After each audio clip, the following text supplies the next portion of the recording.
Hi hello welcome back to my channel ಮಾಂಗಲ್ಯ ಬಂದ. ಏನು ಪಾಪು, ನಿನ್ನ ಬಗ್ಗೆ ಹೇಳೋಣ ಅಂತ ಅಂದ್ಕೊಂಡ್ರೆ ಅಪ್ಪ ಇಷ್ಟೊಂದು ಕೋಪದಿಂದ ಹೋಗ್ತಿದ್ದಾರೆ. ಸರಿ ಬಿಡು, ನೋಡ್ಕೊಳ್ಳೋಣ. ನಾನು ಯೋಚಿಸ್ದೆ ಮಾಡಿದ ತಪ್ಪಿಗೆ ನನಗೆ ಸಿಕ್ಕಿದ ಶಿಕ್ಷೆಯನ್ನು ಅನುಭವಿಸ್ತಾ ಇದ್ದೀನಿ ಅಂತ ಅತ್ಲು ಬಾಗಿಲು ಹಾಕ್ಕೊಂಡು ಹೋಗಿ ಮಲ್ಕೊಂಡು ಮಾರನೇ ದಿನ ಬೆಳಗ್ಗೆ ಸೂರ್ಯನಿಗೆ ಹೆಣ್ಣು ನೋಡಲು ಹೊರಟರು. ಇತ್ತ ರಾತ್ರಿಯೆಲ್ಲ ಕಣ್ಮಣಿಗೆ ನಿದ್ದೆನೇ ಬರಲಿಲ್ಲ.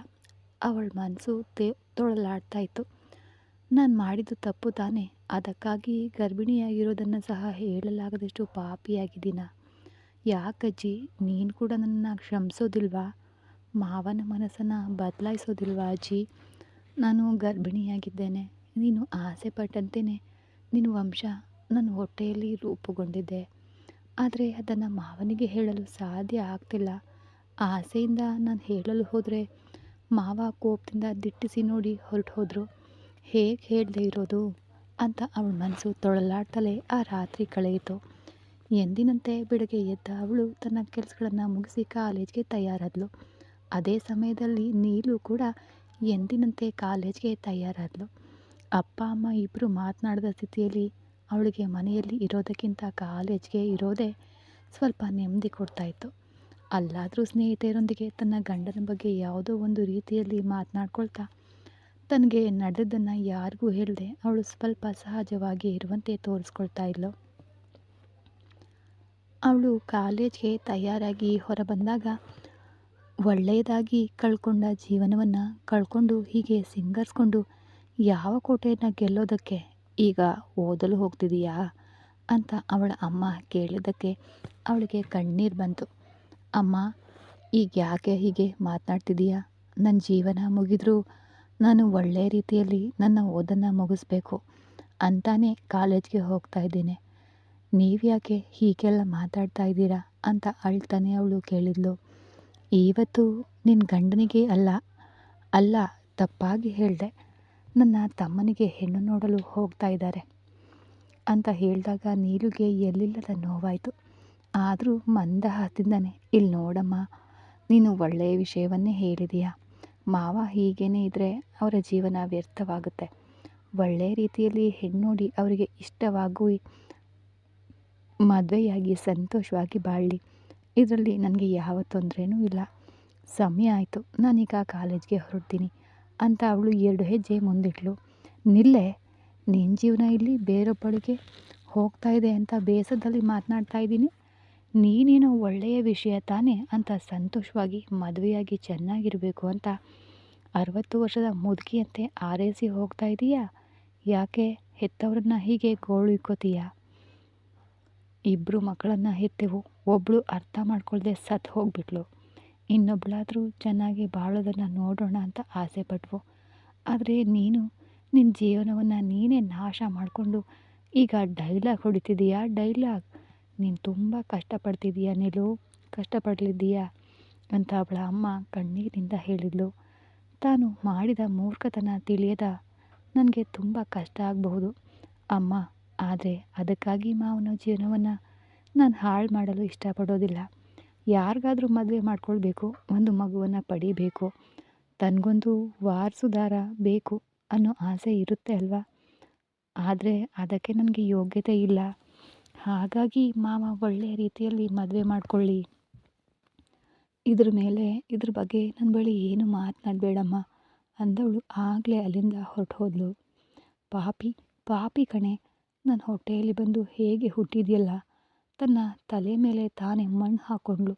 ಇದ್ರ ಮೇಲೆ ಏನು ಮಾಡಿದರೂ ನನ್ನ ತಮ್ಮನ ಮನಸ್ಸನ್ನು ಬದಲಾಯಿಸಲು ಸಾಧ್ಯ ಇಲ್ಲ. ನನ್ನ ಅಮ್ಮನನ್ನು ಮೀರಿ ಇವಳನ್ನು ಆ ಮನೆಗೆ ಬಾಳಲು ಕಳುಹಿಸಲು ಕೂಡ ಆಗೋದಿಲ್ಲ. ಏನಾಗುತ್ತೋ ಆಗಲಿ ಬಿಡು, ಹೆತ್ತ ಪಾಪಕ್ಕೆ ಮನಸ್ಸು ಬೆಂದು ಸಾಯ್ತಾ ಇದ್ವೆ ಅಂತ ಶಾಂತಿ ತೋಟದ ಕಡೆಗೆ ಹೋದರು.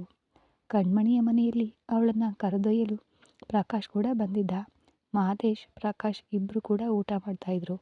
ಯಾಕೋ ಕಣ್ಮಣಿ, ನಿನ್ನೆ ಕಾಲೇಜ್ಗೆ ಹೋಗದೆ ಮನೆಗೆ ಬಂದುಬಿಟ್ಟೆ? ನಿನ್ನನ್ನು ಕಾಲೇಜ್ ಗೇಟ್ ಬಳಿ ತಾನೇ ನಾನು ಇಳಿಸ್ಬಿಟ್ಟು ಹೋದೆ, ಆಮೇಲೆ ಯಾಕೆ ಕಾಲೇಜ್ಗೆ ಹೋಗಿಲ್ಲ ಅಂತ ಪ್ರಕಾಶ್ ಕೇಳ್ದ.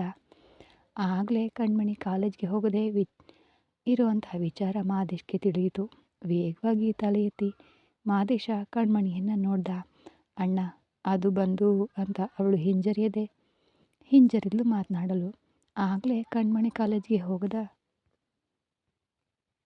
ತಿಳ್ಕೊಂಡ ಮಹದೇಶ, ಹೇಳ್ ಕಣ್ಮಣಿ, ನನಗೆ ಗೊತ್ತಾಗದೆ ನಾನು ನಿನ್ನನ್ನು ಪಿಕಪ್ ಮಾಡಲು ಕಾಲೇಜ್ಗೆ ಹೋದೆ. ಆಗಲೇ ನೀನು ಕಾಲೇಜ್ಗೆ ಬಂದಿಲ್ಲ ಅಂತ ನಿನ್ನ ಫ್ರೆಂಡ್ಸ್ ಹೇಳಿದರು. ನಾನು ತಾನೇ ನಿನ್ನ ಇಳಿಸ್ಬಿಟ್ಟು ಹೋದೆ ಅಂತ ನನಗೆ ಬಹಳ ಗೊಂದಲ ಆಯಿತು. ಅದಾದಮೇಲೆ ಮನೆಗೆ ಬಂದು ನೋಡಿದಾಗ ಬಾಗಿಲು ತೆರೆದೇ ಇತ್ತು. ಒಳಗೆ ಬಂದು ನೋಡಿದೆ, ನೀನು ಮಲಗಿದ್ದೆ. ಪಕ್ಕದಲ್ಲಿ ಯಾವುದೋ ಮಾತ್ರೆಗಳೆಲ್ಲ ಇತ್ತು. ಅದಕ್ಕೆ ನಿನ್ನನ್ನು ಡಿಸ್ಟರ್ಬ್ ಮಾಡಬಾರ್ದು ಅಂತ ನಾನು ಹೋಗ್ಬಿಟ್ಟೆ ಅಂತ ಪ್ರಕಾಶ್ ಹೇಳ್ದ. ಅಣ್ಣ, ನಿನ್ನೆ ನೀವು ನನ್ನನ್ನು ಇಳಿಸ್ಬಿಟ್ಟು ಹೋದ್ಮೇಲೆ ನನಗೆ ಸ್ವಲ್ಪ ಹುಷಾರಿರಲಿಲ್ಲ. ಅದಕ್ಕೆ ನಾನು ಮತ್ತೆ ಕಾಲೇಜಿನೊಳಗೆ ಹೋಗದೆ ಆಸ್ಪತ್ರೆಗೆ ಹೋದೆ. ಆಸ್ಪತ್ರೆಗೆ ಹೋಗಿ ಬಂದು ಸುಸ್ತಾಗಿ ಮಲಗಿಬಿಟ್ಟೆ. ನನಗೆ ಗೊತ್ತಿಲ್ಲ 7 ಗಂಟೆಯವರೆಗೆ ಚೆನ್ನಾಗಿ ನಿದ್ದೆ ಮಾಡಿಬಿಟ್ಟೆ. ಆಮೇಲೆ ಎದ್ದು ಆತರವಾಗಿ ಅಡುಗೆ ಕೆಲಸಗಳನ್ನೆಲ್ಲ ಮಾಡಿದೆ ಅಂತ ಅವಳು ಹೇಳಿದ್ಲು. ಏನು ಕಣ್ಮಣಿ, ಏನು ಹುಷಾರಿಲ್ವಾ? ಹಾಗಿದ್ರೆ ನೀನು ನನ್ನ ಬಳಿ ಹೇಳದೇ ಇದ್ದರೆ ನೀನು ಕಾಲೇಜಿಗೆ ಕರ್ಕೊಂಡು ಹೋದಾಗಲೇ ನಿನ್ನ ನಾನು ಆಸ್ಪತ್ರೆಗೆ ಕೂಡ ಕರ್ಕೊಂಡು ಹೋಗ್ತಿದ್ದೆ ಅಲ್ವಾ? ಯಾಕೆ ಒಂಟಿಯಾಗಿ ಹೋದೆ ಅಂತ ಪ್ರಕಾಶ್ ಮತ್ತೆ ಕೇಳ್ದ. ಇಲ್ಲ ಅಣ್ಣ, ಅದು ಬಂದು ಬೆಳಗ್ಗೆ ಏನೂ ಅನ್ನಿಸ್ಲಿಲ್ಲ. ನಾನು ಇಳಿದ ಮೇಲೇ ನನಗೆ ಒಂದು ರೀತಿ ಅನ್ನಿಸ್ತು. ಅದಕ್ಕೆ ಸರಿ ಅಂತ ಆಸ್ಪತ್ರೆಗೆ ಹೋಗಿ ಬರೋಣ ಅಂತ ಅನಿಸಿ ಆಸ್ಪತ್ರೆಗೆ ಹೋದೆ ಅಂದ್ಲು. ಮಹದೇಶನಿಗೆ ಕೇಳಬೇಕು ಅಂತ ಮನಸ್ಸು ತುಡಿತಾ ಇತ್ತು. ಆದರೆ ಬಾಯಿಗೆ ಪ್ಲಾಸ್ಟರ್ ಹಾಕ್ದಂತೆ ಸುಮ್ಮನೆ ಇದ್ದ. ಅವಳನ್ನು ನೋಡಿದ್ನೇ ಹೊರತು ಏನು ಎತ್ತ ಅಂತ ಒಂದು ಮಾತು ಕೂಡ ಕೇಳಲಿಲ್ಲ. ಮತ್ತೆ ಊಟ ಮಾಡಲು ಮಾತ್ರ ಬಾಯಿ ತೆರೆದ. ಈಗಲಾದರೂ ಒಂದು ಮಾತು ಕೇಳಬಾರ್ದಾ? ಹಾಗೆಯೇ ಈ ಸ್ಕ್ಯಾನ್ ರಿಪೋರ್ಟನ್ನು ಅವನ ಮುಂದೆ ತೋರಿಸ್ಬಿಡಬಹುದು ಅಂತ ಅವಳು ನಿರೀಕ್ಷೆಯಿಂದ ಕಾಯ್ತಾ ಇದ್ಲು. ಆದರೆ ವೇಗವಾಗಿ ಊಟ ಮುಗಿಸಿ ಕೈ ತೊಳೆದವನು ಪ್ರಕಾಶ್, ಇವತ್ತು ನೀನು ಚೇಂಬರ್ಗೆ ಹೋಗೋದು ಬೇಡ, ರೈಸ್ ಮಿಲ್ಗೆ ಬಂದುಬಿಡು. ಇವತ್ತು ಅಕ್ಕಿ ಮೂಟೆಗಳನ್ನೆಲ್ಲ ಎಕ್ಸ್ಪೋರ್ಟ್ ಮಾಡಬೇಕು. ಲಾರಿ ಬಂದುಬಿಡುತ್ತೆ. ನೀನು ಏರ್ಪೋರ್ಟ್ಗೂ ಹೋಗಬೇಕು. ಅದಕ್ಕೆ ಕಾಲೇಜಿನಲ್ಲಿ ಬಿಟ್ಟು ಬೇಗ ಬಂದುಬಿಡು ಅಂತ ಹೇಳಿ ಅಲ್ಲಿಂದ ಹೊರಟು ಹೋದ. ನಿರಾಸೆಯಿಂದ ಹೋಗುವ ಅವನನ್ನು ನೋಡ್ತಾ ಇದ್ಲು ಕಣ್ಮಣಿ. ಏನು ಕಣ್ಮಣಿ, ಹುಷಾರಿಲ್ಲ ಅಂತ ಹೇಳಿದ್ರು ಅವನು ತಲೆ ಕೆಡಿಸ್ಕೊಳ್ದೆ ಹೋಗ್ತಿದ್ದಾನೆ ಅಂತ ನೋಡ್ತಿದ್ದೀಯಾ? ನೀನೇನು ಫೀಲ್ ಮಾಡ್ಕೋಬೇಡ. ಅಲ್ಲಿಗೆ ಹೋದ್ಮೇಲೆ ನನ್ನ ಬಳಿ ಏನಾಯಿತು ಅಂತ ಕೇಳ್ತಾನೆ. ಅದಕ್ಕೆ ನಿನಗೆ ಏನು ಸಮಸ್ಯೆ ಅಂತ ನನ್ನ ಬಳಿ ಹೇಳು ಅಂತ ಪ್ರಕಾಶ್ ಹೇಳ್ದ. ಅದು ಏನಿಲ್ಲ ಅಣ್ಣ, ಸ್ವಲ್ಪ ತಲೆನೋವು ಅಷ್ಟೇ. ಸ್ವಲ್ಪ ದಿನ ಹಾಗೇ ಇರುತ್ತೆ, ಆಮೇಲೆ ಸರಿಯಾಗಿ ಹೋಗುತ್ತೆ ಅಂತ ಹೇಳಿದ್ದಾರೆ ಅಂತ ಯಾವುದೋ ಒಂದು ಕಾರಣವನ್ನು ಹೇಳಿ ಈಗ ಕರ್ತವ್ಯ ಎಂಬಕ್ಕೆ ಅವಳು ಊಟ ವಿಟಮಿನ್ ಮಾತ್ರೆಗಳನ್ನು ಹಾಕ್ಕೊಂಡ್ಳು. ಇದುವರೆಗೆ ಒಂಟಿಯಾಗಿದ್ದವಳು ತನ್ನನ್ನು ತಾನು ನೋಡ್ಕೊಂಡಿರಲಿಲ್ಲ. ಆದರೆ ಇಂದು ತನ್ನ ಗಂಡನ ಜೀವವನ್ನು ಹೊಟ್ಟೆಯಲ್ಲಿ ಹೊತ್ತಿರೋಳಾಗಿ ಆ ಮಗುವನ್ನು ಹೇಗೆಲ್ಲ ನೋಡ್ಕೊಳ್ಬೇಕು ಅಂತ ನೋಡಿ ಅವಳು ತಿನ್ನಲು ಮತ್ತು ಕುಡಿಯಲು ಎಲ್ಲವನ್ನು ಸಿದ್ಧಪಡಿಸಿ ಇಟ್ಕೊಂಡಿದ್ಳು. ಒಂದು ವಾಟರ್ ಬಾಟಲ್ನಲ್ಲಿ ದಾಳಿಂಬೆ ಜ್ಯೂಸ್ ತಗೊಂಡು, ಒಂದು ಸ್ನ್ಯಾಕ್ಸ್ ಬಾಕ್ಸ್ನಲ್ಲಿ ಫ್ರೂಟ್ ಸಲಾಡ್ ತಗೊಂಡು, ಮಧ್ಯಾಹ್ನ ಊಟಕ್ಕೆ ಮೊಸರನ್ನ ಹಾಗೆ ಮಾವಿನಕಾಯಿ ಉಪ್ಪಿನಕಾಯಿ ತಗೊಂಡು ಎಲ್ಲವನ್ನು ಒಂದು ಲಂಚ್ ಬ್ಯಾಗ್ನಲ್ಲಿ ಇಟ್ಟು ಅವಳು ಕಾಲೇಜ್ಗೆ ಹೋಗಲು ಹೆಗಲಿಗೆ ಲಂಚ್ ಬ್ಯಾಗ್ ಹಾಕ್ಕೊಂಡ್ಳು. ಅದನ್ನು ನೋಡಿದ ಪ್ರಕಾಶ್, ಏನು ಕಣ್ಮಣಿ, LKG ಮಗುವಿನ ಹಾಗೆ ಲಂಚ್ ಬ್ಯಾಗ್ ತೊಗೊಂಡು ಹೋಗ್ತಿದೀಯಾ? ಕಾಲೇಜ್ ಮಕ್ಕಳು ಟಿಫನ್ ಬಾಕ್ಸ್ ತೊಗೊಂಡು ಹೋಗೋದನ್ನು ಮುಜುಗರ ಅಂತ ಅಂದ್ಕೊಳ್ತೀರಾ? ಇದರಲ್ಲಿ ಲಂಚ್ ಬ್ಯಾಗ್ ಬೇರೆ ಯಾಕೆ ಅಂತ ತಮಾಷೆಯಾಗಿ ಕೇಳ್ದ. ಹುಷಾರಿಲ್ಲ ಅಣ್ಣ, ಅದಕ್ಕೆ ಡಾಕ್ಟರ್ ಪೌಷ್ಟಿಕ ಆಹಾರ ತಿನ್ನಲು ಹೇಳಿದ್ದಾರೆ. ಬೇಕಾದದ್ದೆಲ್ಲ ತೆಗೆದಿಟ್ಕೊಂಡೆ. ಇದರಲ್ಲಿ ಏನು ಗೌರವ ಕಮ್ಮಿ? ನಮ್ಮ ಹೊಟ್ಟೆಗಾಗಿ ನಾವು ತಿಂತೇವೆ. ಯಾರಾದರೂ ನೋಡಿ ತಮಾಷೆ ಮಾಡಿದರೆ ಮಾಡ್ಕೊಳ್ಳಿ ಬಿಡಿ, ಅದನ್ನೆಲ್ಲ ದೊಡ್ಡದಾಗಿ ತಗೊಳ್ಕೊಳ್ಬಾರ್ದು ಅಂತ ಹೇಳಿ, ಸರಿ ಅಣ್ಣ ಬನ್ನಿ ನಾವು ಹೋಗೋಣ ಅಂತ ಬಾಗಿಲು ಮುಚ್ಚಿ ಅವನೊಂದಿಗೆ ಕಾರ್ನಲ್ಲಿ ಹೊರಟಳು. ಇತ್ತ ಸಾಮ್ರಾಟ್ ಮನೆಯಲ್ಲಿ, ರಾಶಿಕಾ, ನಿನಗೆ ಸುಸ್ತಾಗ್ತಿದ್ರೆ ನೀನು ಬೇಕಾದರೆ ಮನೆಯಲ್ಲೇ ಇರೋ, ನಾವು ಹೋಗಿ ಬರ್ತೀವಿ ಅಂತ ಸಾಮ್ರಾಟ್ ಹೇಳ್ತಿದ್ದ. ಏನ್ರಿ, ನಾನು ಈ ಮದುವೆ ನಡಿಬೇಕೆಂಬ ಆಸೆಯಿಂದನೂ ಹೊರಟಿಲ್ಲ. ಆ ಹುಡುಗಿ ಹೇಗಿದ್ದಾಳೆ ನೋಡಬೇಕು. ಅದೇನೋ ಚಿಕ್ಕಜ್ಜಿ ಆ ಹುಡುಗಿ ಚಿನ್ನ ವಜ್ರ ಅಂತೆಲ್ಲ ಮಾತನಾಡ್ತಿದ್ರಲ್ಲ, ಆ ಚಿನ್ನವನ್ನು ನಾನು ನೇರವಾಗಿ ನೋಡಬೇಕು. ಹೇಗಾದರೂ ನೀಲು ಬಗ್ಗೆ ಹೇಳಿ ಆ ಹುಡುಗಿಯ ಬಳಿಯೇ ಈ ಮದುವೆ ಬೇಡ ಅಂತ ಹೇಳಿಸ್ಬೇಕು. ಪಾಪ ರೀ ನೀಲು, ಯಾವುದೋ ಕಷ್ಟವನ್ನು ಮನಸ್ಸಿನಲ್ಲಿಟ್ಕೊಂಡು ಕಷ್ಟಪಡ್ತಿದ್ದಾಳೆ. ಹೆಣ್ಣಿನ ಮನಸ್ಸು ಹೆಣ್ಣಿಗೆ ತಾನೇ ಅರ್ಥ ಆಗೋದು. ನೀವೆಲ್ಲ ಅವಸರಪಟ್ಟು ಮದುವೆಗೆ ಏರ್ಪಾಡು ಮಾಡ್ತಿದ್ದೀರಾ ಅಂತ ಬೇಸರದಿಂದ ರಾಶಿಕಾ ಹೇಳಿದ್ಲು. ನೀನು ಅರ್ಥ ಮಾಡ್ಕೊಳ್ದೆ ಮಾತಾಡ್ತಿದ್ದೀಯ ರಾಶಿಕಾ. ನೀನು ಏನೇ ಹೇಳಿದರೂ ಸೂರ್ಯನ ಮದುವೆ ನಡೆದೇ ತೀರುತ್ತೆ ಅಂತ ಕಟ್ಟುನಿಟ್ಟಾಗಿ ಹೇಳ್ದ ಸಾಮ್ರಾಟ್. ಅದನ್ನು ಕೇಳಿ ರಾಶಿಕಾ ಮುಖ ಅಂತೂ ಬಾಡ್ ಹೋಯಿತು. ನಿಮ್ಮ ಬಳಿ ಇಂತಹ ಒಂದು ಉತ್ತರವನ್ನು ನಾನು ನಿರೀಕ್ಷಿಸಲಿಲ್ಲ ಮಾವ. ಅವರು ಅವಸರಪಟ್ಟು ನಿರ್ಧಾರ ತಗೊಳ್ತಿದ್ದಾರೆ ಅಂದರೆ ನೀವೇ ಪ್ರತಿಯೊಂದನ್ನು ನಿಧಾನವಾಗಿ ಯೋಚಿಸುವವರು. ಆದರೆ ನೀವೇ ಹೀಗೆ ಅವಸರ ಪಡಬಹುದಾ ಅಂತ ರಾಶಿಕಾ ಕೇಳಿದ್ಲು. ಈ ಒಂದು ವಿಚಾರದಲ್ಲಿ ಈ ನಿರ್ಧಾರ ಸರಿಯಾದದ್ದೇ ರಾಶಿಕಾ. ಹೋಗ್ತಾ ಹೋಗ್ತಾ ನೀನೇ ಅರ್ಥ ಮಾಡ್ಕೊಳ್ತೀಯ. ನೀನೇನು ಫೀಲ್ ಮಾಡ್ಕೋಬೇಡ. ನೀನು ಮನೆಯಲ್ಲೇ ಇರು. ನೀನು ಬರೋದು ಬೇಡ. ನಾವು ಹೋಗಿ ಬರ್ತೀವಿ ಅಂತ ಸಾಮ್ರಾಟ್ ಹೊರಟ. ಅದೆಲ್ಲ ಸಾಧ್ಯ ಇಲ್ಲ ಮಾವ. ಎಲ್ಲರೂ ಹೋಗ್ತಾ ಇದ್ದೀರಾ, ನಾನು ಮಾತ್ರ ಮನೆಯಲ್ಲಿರಬೇಕಾ? ಖಂಡಿತ ನಾನು ಕೂಡ ಬರ್ತೀನಿ. ನೀವೆಲ್ಲ ಒಂದು ನಿರ್ಧಾರ ತೆಗೆದುಕೊಂಡು ಬಿಟ್ಟಿದ್ದೀರಾ, ಸೂರ್ಯ ಮಾವನಿಗೆ 2ನೇ ಮದುವೆ ಮಾಡಿಸಿಯೇ ತೀರಬೇಕು ಅಂತ. ಆದರೆ ನಾನು ಹೇಳ್ತಾ ಇದ್ದೇನೆ, ಏನಾದರೂ ಈ ಮದುವೆ ನಡೆಯೋದಿಲ್ಲ, ನಡೆಯಲು ಕೂಡ ಬಿಡೋದಿಲ್ಲ. ಆದಷ್ಟು ಬೇಗ ನೀಲು ಮನಸ್ಸಿನಲ್ಲಿ ಏನಿದೆ, ಅವಳು ಹೀಗೆ ಮಾಡೋದಕ್ಕೆ ಏನು ಕಾರಣ ಅಂತ ಎಲ್ಲವನ್ನು ನಾನು ಕಂಡುಹಿಡಿದು ಆ ಸಮಸ್ಯೆಯನ್ನು ಸರಿಪಡಿಸಿ ಸೂರ್ಯ ಮಾವನ ಜೊತೆ ನೀಲು ಬಾಳುವಂತೆ ಮಾಡುವುದು ನನ್ನ ಜವಾಬ್ದಾರಿ ಅಂತ ರಾಶಿಕಾ ಹೇಳಿದ್ಲು. ಒಳ್ಳೆಯದಾಗಲಿ ಚಿನ್ನ ಅಂತ ಹೇಳಿಬಿಟ್ಟು ಹೊರಟೇ ಬಿಟ್ಟ ಸಾಮ್ರಾಟ್. ಮಾವ ಅಂತ ಕಣ್ಮುಚ್ಚಿ ಕೈಗಳನ್ನು ಮಡಚಿ ಕೋಪವನ್ನು ನಿಯಂತ್ರಿಸ್ಕೊಂಡ್ಳು. ಈಗ ಹೋಗದೆ ಬಿಟ್ಟರೆ ಏನು ಮಾಡಬೇಕೆಂದು ತಿಳಿಯೋದಿಲ್ಲ. ಜೊತೆಗೆ ಹೋದರೆ ತಾನೇ ನಾವೇನು ಮುಂದೇನು ಮಾಡಬಹುದು ಅಂತ ನಿರ್ಧರಿಸಲು ಸಾಧ್ಯ ಅಂತ ಯೋಚಿಸಿದವಳು ಸ್ವಲ್ಪನೂ ಕೂಡ ತಡೆ ಮಾಡದೆ ವೇಗವಾಗಿ ಸಾಮ್ರಾಟ್ನ ಹಿಂದೆನೇ ಅವಳು ಕೂಡ ಓಡಿದ್ಲು. ತನ್ನ ಹಿಂದೆ ಓಡಿ ಬರ್ತಿರೋದನ್ನು ನೋಡಿದವನು, ಏಯ್ ನಿಲ್ಲೆ, ಇಲ್ಲಿ ನೋಡು, ನಿನ್ನನ್ನು ಕರ್ಕೊಂಡು ಹೋಗ್ತೇನೆ. ಅದಕ್ಕಾಗಿ ಈ ರೀತಿ PT ಉಷಾ ಹಾಗೆ ಓಡಿ ಬರಬೇಡ. ಹೊಟ್ಟೆಯಲ್ಲಿ ನನ್ನ ಪಾಪು ಇದೆ. ಪಾಪ ಅಲ್ವಾ, ಸ್ವಲ್ಪ ನೋಡಿಕೊಂಡು ಮೆಲ್ಲಗೆ ನಡ್ಕೊಂಡು ಬಾ ಅಂದ ಸಾಮ್ರಾಟ್. ಇಲ್ಲದಿದ್ದರೆ ಎತ್ಕೊಂಡು ಹೋಗೋದಿದ್ರು ನಾನೇ ನಿನ್ನನ್ನು ಎತ್ಕೊಂಡು ಹೋಗ್ತೇನೆ. ಅಲ್ಲಿ ಬಂದು ಹುಡುಗಿಗೆ ಚಾಡಿ ಹೇಳಿಬಿಟ್ಟು ಸುಮ್ಮನೆ ಬಂದು ಕೂತ್ಕೊಳ್ಬೇಕು. ಅದನ್ನು ಬಿಟ್ಟು ನೀನು ಅಲ್ಲಿ ಚಾಡಿ ಹೇಳುವ ಕೆಲಸ ಮನೆಯಲ್ಲಿ ಗೊತ್ತಾದರೆ ನನ್ನನ್ನು ಮನೆಯಿಂದ ಹೊರಗೆ ಹಾಕ್ತಾರೆ. ಕೇರ್ಫುಲ್ಲಾಗಿರು ಅಂತ ಹೇಳಿ ತನ್ನ ಹೆಂಡತಿಗೆ ಅವನು ಹೇಳ್ದ. ಮನೆಯಿಂದ ಹೊರಗೆ ಹಾಕಿದರೂ ಸರಿ, ಅದರ ಬಗ್ಗೆ ನನಗೆ ಯಾವ ಸಮಸ್ಯೆನೂ ಇಲ್ಲ.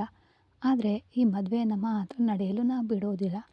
ಮಂಟಪದವರೆಗೂ ಹೋಗಲಿ, ಆದರೆ ಖಂಡಿತ ಸೂರ್ಯ ಮಾವನ ಮದುವೆ ನಡೆಯೋದಿಲ್ಲ ಅಂತ ದೃಢವಾಗಿ ಹೇಳಿ ಸಾಮ್ರಾಟ್ ಜೊತೆ ಕೆಳಗೆ ಬಂದಳು ರಾಶಿಕಾ.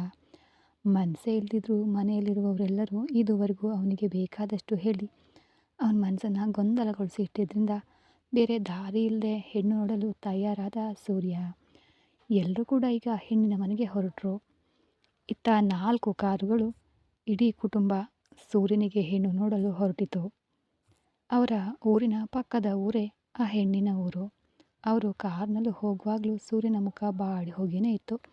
ಅದನ್ನು ಗಮನಿಸಿದ ಅವನ ಅಮ್ಮ, ಇಲ್ಲಿ ನೋಡು ರಾಜ, ಅಲ್ಲಿ ಬಂದು ಆ ಕಂತ್ರಿ ಮುಂಡೆಯನ್ನು ಮನಸ್ಸಿನಲ್ಲಿ ನೆನೆಸ್ಕೊಂಡು ಈ ಹುಡುಗಿ ಬೇಡ ಅಂತ ಏನಾದರೂ ಹೇಳಿದರೆ ನಾನು ಆಮೇಲೆ ಬಾವಿಗೆ ಬಿದ್ದು ಪ್ರಾಣ ಬಿಡ್ತೇನೆ ಅಂತ ಹೆದರಿಸಿದ್ಲು. ಹೇಳಿಬಿಟ್ಟು ಈಗಲೂ ಕೂಡ ಹೋಗುವಾಗಲೂ ಬೆದರಿಸ್ಕೊಂಡು ಕೂಡ ಕರ್ಕೊಂಡು ಹೋದ್ಲು.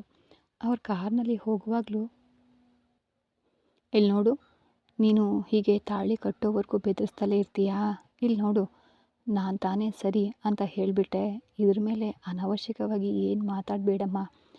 ಅಲ್ಲಿ ಬಂದು ನಾನು ಬಾಯೇ ತೆರೆಯೋದಿಲ್ಲ. ಮಾತನಾಡಿ ಮುಗಿಸಿ ಎಲ್ಲ ಕೆಲಸವನ್ನು ನೀವೇ ನೋಡ್ಕೊಳ್ಳಿ. ತಾಳಿ ಕೈಗೆ ಕೊಟ್ಟು ಈಗಲೇ ಕಟ್ಟಲು ಹೇಳಿದರೂ ನಾನು ಕಟ್ತೀನಿ. ನೀನು ಬದುಕಿದ್ದು ಚೆನ್ನಾಗಿರು, ಸಾಕಾ ಅಂತ ಕೋಪದಿಂದ ಕೈಗಳನ್ನು ಚಾಚಿ ಹೇಳಿಬಿಟ್ಟು ತಿರ್ಕೊಂಡು ಕೂತ್ಕೊಂಡ. ಕಾಲೇಜ್ಗೆ ಹೋದವಳಿಗೆ ಮನಸ್ಸು ಅಷ್ಟು ನೋವಾಗ್ತಿತ್ತು. ನೀಲು ಮನಸ್ಸು ಒಂದು ಸ್ಥಿತಿಯಲ್ಲಿರಲಿಲ್ಲ. ಯಾವ ಹೆಣ್ಣಾದರೂ ತನ್ನ ಗಂಡನನ್ನು ಇನ್ನೊಬ್ಬಳಿಗೆ ಬಿಟ್ಕೊಡೋದಿಲ್ಲ ಅಲ್ವಾ? ಆದರೆ ನಾನಿವತ್ತು ನನಗೆ ಸೇರಿದ ನಿನ್ನನ್ನು ನಾನೇ ಬಿಟ್ಕೊಟ್ಬಿಟ್ನೆ. ಹಲವು ಬಾರಿ ನನಗೆ ಡೈವರ್ಸ್ ಕೊಟ್ಟು ಬೇರೆ ಮದುವೆ ಮಾಡ್ಕೊ ಅಂತ ನಾನೇ ನಿನ್ನ ಬಳಿ ಹೇಳಿದ್ದೀನಿ. ಆದರೆ ಅದು ಇವತ್ತು ನಡೀತಾ ಇದೆ. ನೀನೇನೇ ಮದುವೆಯಾಗಿ ಸಂತೋಷವಾಗಿರು ಅಂತ ನಾನು ಹೇಳಿದರು ನೀನು ಇನ್ನೊಬ್ಬಳ ಕೊರಳಿಗೆ ತಾಳಿ ಕಟ್ಟೋದನ್ನು ಖಂಡಿತವಾಗಿ ನನ್ನಿಂದ ನೋಡಲು ಸಾಧ್ಯ ಇಲ್ಲ ಮಾವ. ಎಲ್ಲದಕ್ಕೂ ನಾನೇ ಕಾರಣ. ಇದ್ರ ಮೇಲೂ ನಾನು ಬದುಕಿರ್ಬೇಕಾ? ಹೀಗೇನೆ ತೋಟಕ್ಕೆ ಹೋಗಿ ಬಾವಿಗೆ ಬಿದ್ದುಬಿಡ್ಲಾ ಅಂತ ಯೋಚಿಸಿದವಳು, ಅಯ್ಯೋ ಏನಿದು, ಹೀಗೆಲ್ಲ ಯೋಚಿಸ್ತಿದೀಯಾ?